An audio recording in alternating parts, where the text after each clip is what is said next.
Hey guys, welcome to my channel.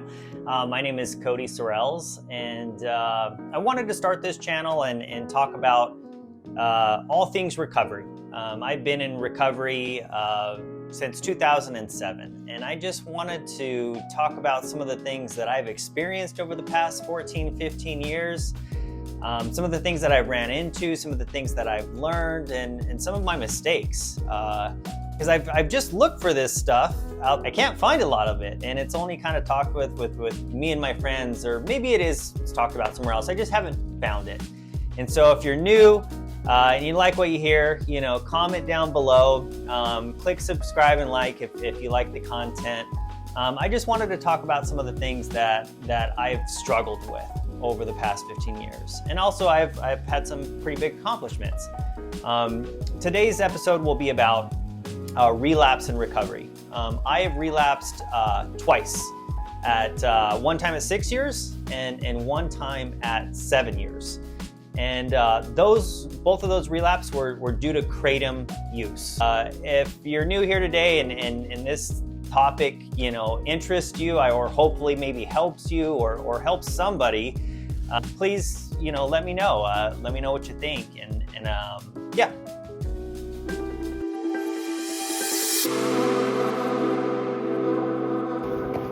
What up, bro? This is how high this.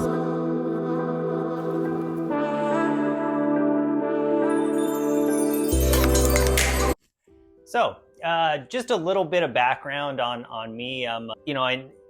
My journey through recovery hasn't been perfect. I am an alcoholic and I am an opiate addict. I just want to state that for the record.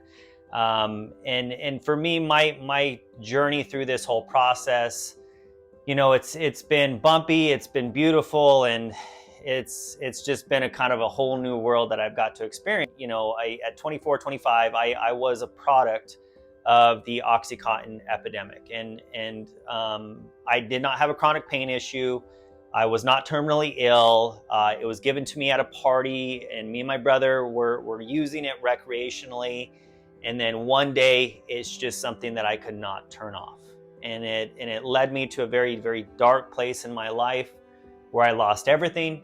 I'm also an alcoholic, so I drink heavily. My drug of choice is opiates. Absolutely love them. I feel alive. I feel connected to the world. I can work more on them. I can talk to my family. I could talk to my friends, right? It just was this really kind of new way of living, and I ended up losing pretty much everything. I'm not I did not end up in a nice treatment center. It was in 2007, and this was before the big treatment boom where there's a lot of help out there right now. You can, if you're struggling with addiction, you can go get help. There's a lot of treatment centers at whatever level of care that looks like, whether it's therapy or an IOP program, intensive outpatient program, or a residential program, or 12-step groups. Like there's just a lot of stuff nowadays. I ended up at basically a homeless shelter, and that looked like me not having a license, a car, warrants out for my arrest, no friends, no family. I burned my life completely to the ground, and I'm down at the Salvation Army, which if you don't know, it's an organization, and the Salvation Army is not a bad place at all. It saved my life. Thank God it was there. But it's a free treatment center to people who have no money, and you work there all day long. They call it work therapy, and then you get to live there, and it's a 6-month program, and I needed that program. I spent 6 months there, 7 months total. I went to a sober living environment for about a year after that, and then I was released back into society. So what opiates did for me is something what it did to me was something that I'll never forget. And I'll never forget the way I felt when I walked, that morning as I walked into treatment. And I don't ever want to feel that way ever again. I just don't. I am part of that small group of people that just genetically, for some odd reason, and also spiritually, I think, that are just cannot use or drink. It's just not in the cards for me. And that's okay. I've come to terms with that. Being the addict that I am, is I try and find loopholes in the system. And so with Kratom, I found it, through one of my old buddies, and he was struggling in his recovery at the time, and his name was Nick Writings. And Nick, he was in a sober living house, and I would go pick him up, and we would go to meetings and 12-step groups and things like that. And I remember he just introduced it to me, and I just kind of brushed it off initially. And it's like you go get it at, gas stations or head shops, and they look like little 5-hour energy drinks, and looked harmless at the time. And when I finally did end up doing one, it did feel very similar to a Percocet, a very light, a subtle Percocet. Just quieted the voices in my head. And by nature, I'm kind of like a frantic individual. I'm always moving. I'm always, doing something. I'm working out, or I'm going to meet friends, or I'm hanging out with my wife. My life is just very full today. It moves very fast. And it was one of those things that just slowed me down a little bit. And I remember that feeling. Because when I would use, 20 Percocet in a day, or I would use an Oxycontin, that feeling of just being quiet and maneuvering through my day with ease, it did that. And then I thought, oh, well, this might be an issue. And so I'm going through a divorce at the time. Me and my wife are separated. And it's just a hard time in recovery, right? And these things happen, right? You're gonna struggle in recovery, and I wasn't doing a lot of program. And when I say the word program, I mean, I go see a therapist.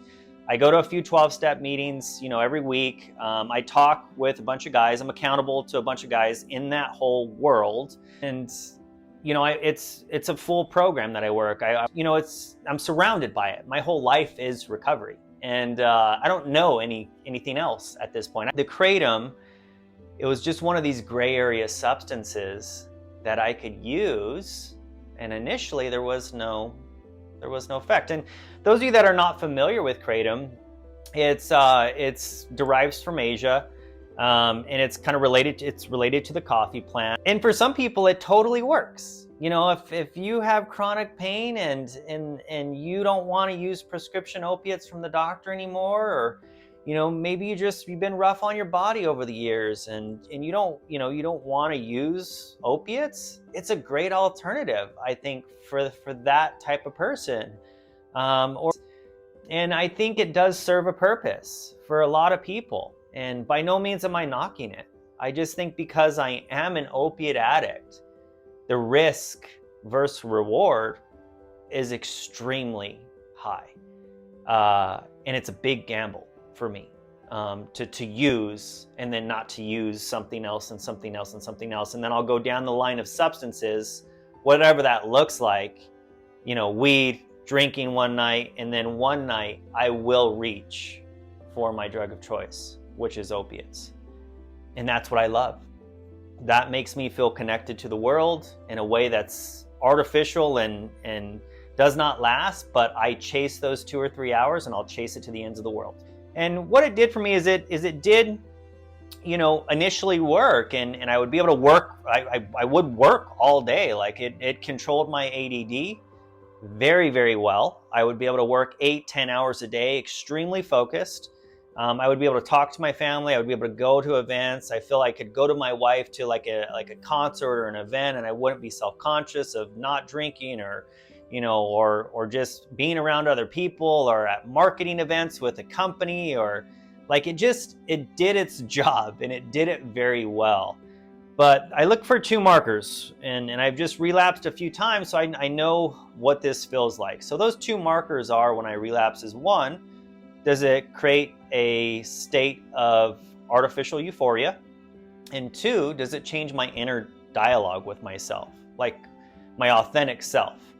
And what does that look like? Like my authentic self and my internal dialogue is ultimately, I don't want to drink and get high anymore. I want to be a part of this community. I want to have friends and family. I want to have a full life, right? I want to have a beautiful wife and pay my mortgage, and I want to do all those things.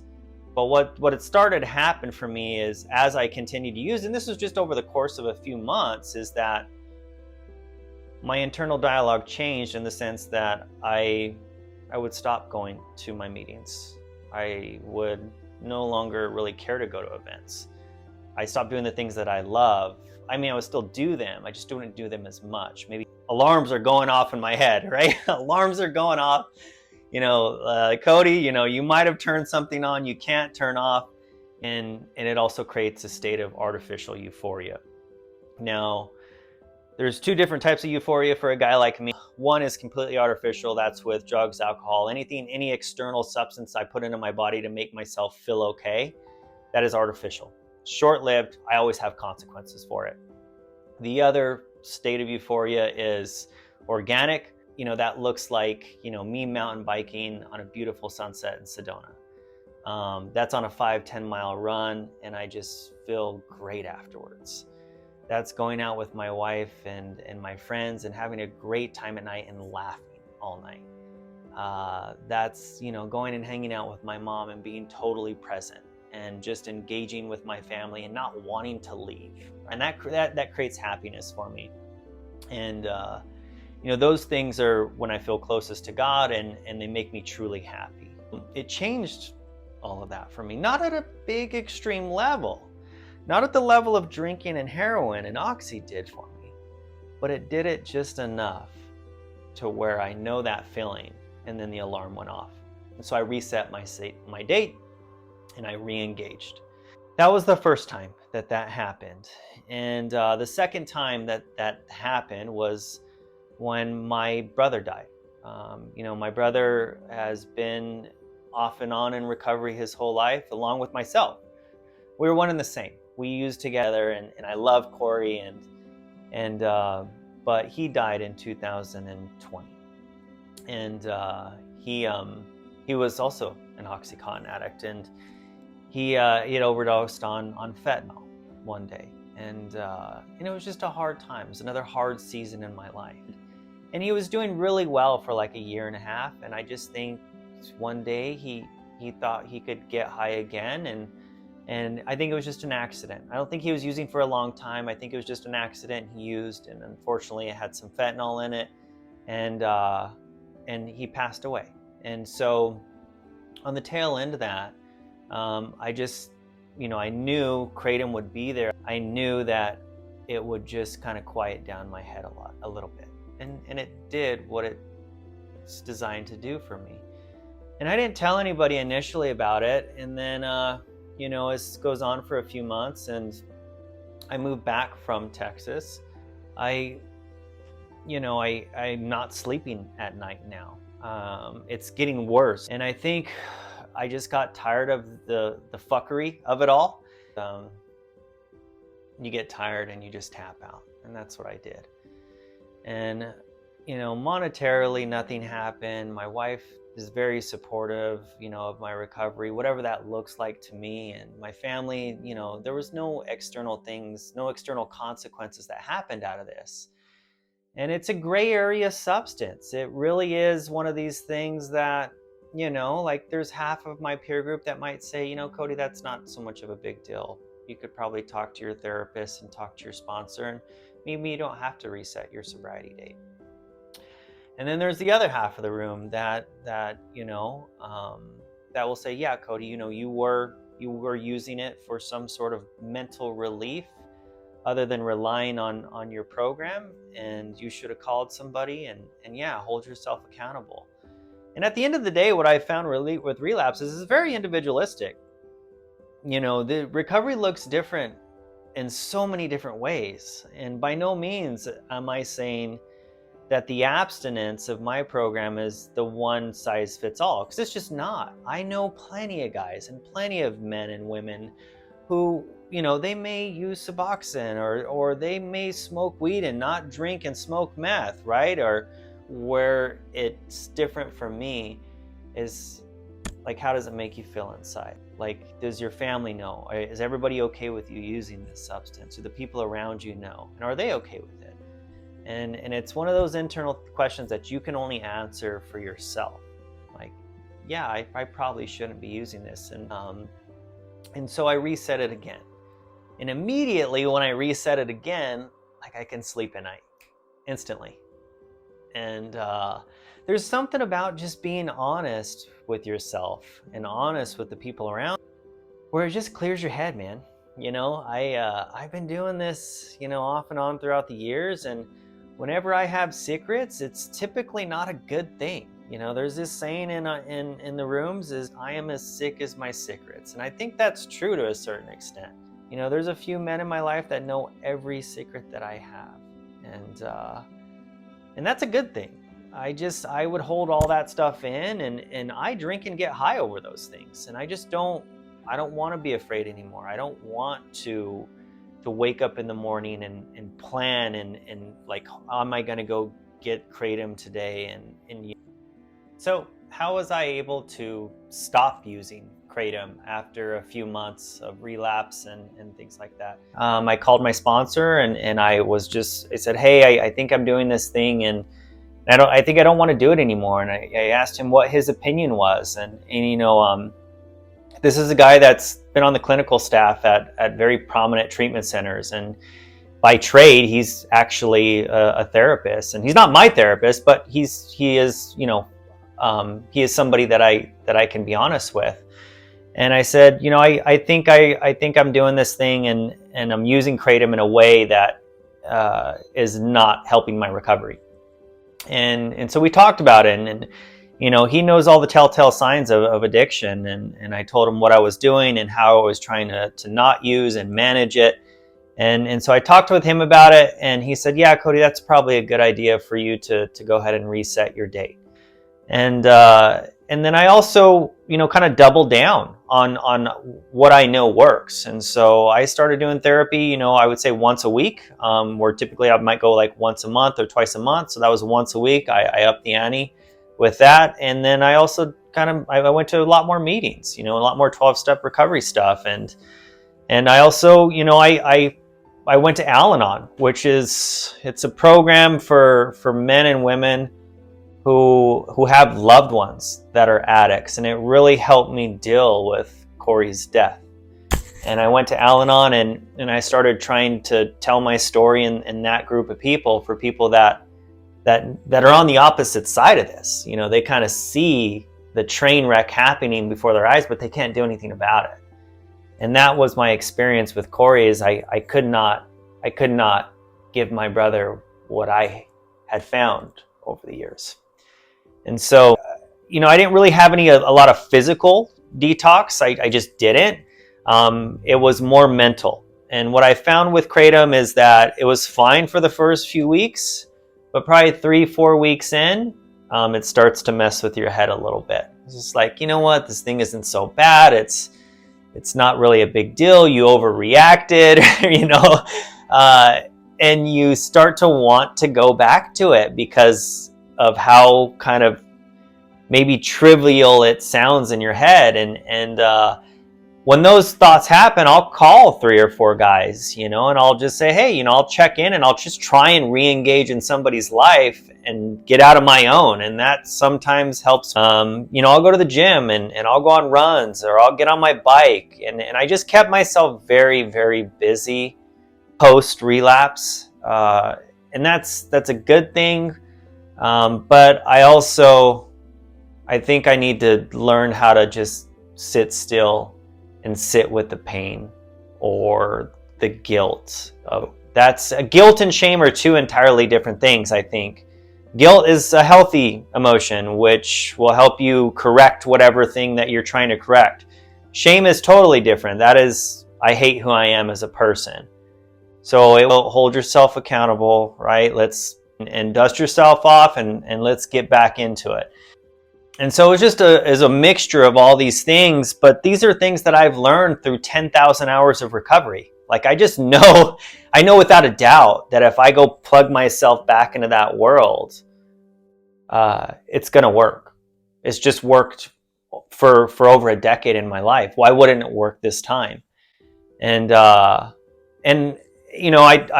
do have a God in my life, and sometimes I'll just drop on a knee and I'll just say, God, if you can, just take it easy on me today, and I thank him for the life that he's given me.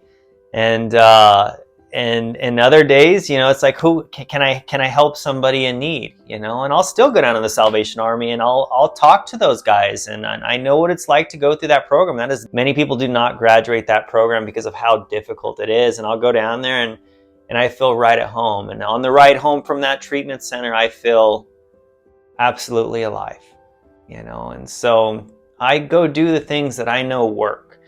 And if you're struggling with Kratom, reach out. Like, let me know in the comments, like, what you think, or if you can't stay off of it, like, there's help out there. Go talk with a therapist. Go to a 12-step program. Or if you just can't stop using it all, right? Go into treatment or detox. Like, you don't have to use anymore. And then on the other side of that, if you use it and it does what it needs to do and you don't have any consequences, great. That's awesome, man. Like, I think, like I said, it has a purpose. I just think if you are an addict like myself and you have burned down your life in the extent that I did because of opiates, I probably have no business using opiates. And that's what I wanted to kind of come on here and explain, is just my story with it, my overall experience with, resetting my sobriety date, and telling the people that I love about these kind of, slips and falls that I've had. Everybody has been extremely supportive, even in the 12-step recovery community, right? There's been an overwhelming kind of, sense that I'm not alone in this whole thing, and that there is always people there that are willing to help me as long as I ask for it. Even talking about it on this episode, like, it's just good for me to get all of that stuff out about what I struggle with. I had a really good overall experience. I was not put down on. I was not, talked to in a very aggressive way. It was just like, okay, well, let's fix this. And so, if you are struggling with Kratom and you feel that you want to stop or moderate or cut back, talk to the people around you and ask them their opinions, and talk to professionals. Talk to people and that have experience with this. What I found is that Kratom can affect people in many different ways, and there is people that legitimately are addicted to it and that have severe detox issues, and it makes them feel horrible if they come off of it. And I just think it's one of those things. It's one of those new substances that are out there that not a lot of people know about. So I want to thank you for coming on today. Like I said, it really helps me talking about all this stuff. And we will see you next time on the next episode. And please let me know what you thought in the comments, and like and subscribe if you want to. And we'll see you on the next one. Thank you so much.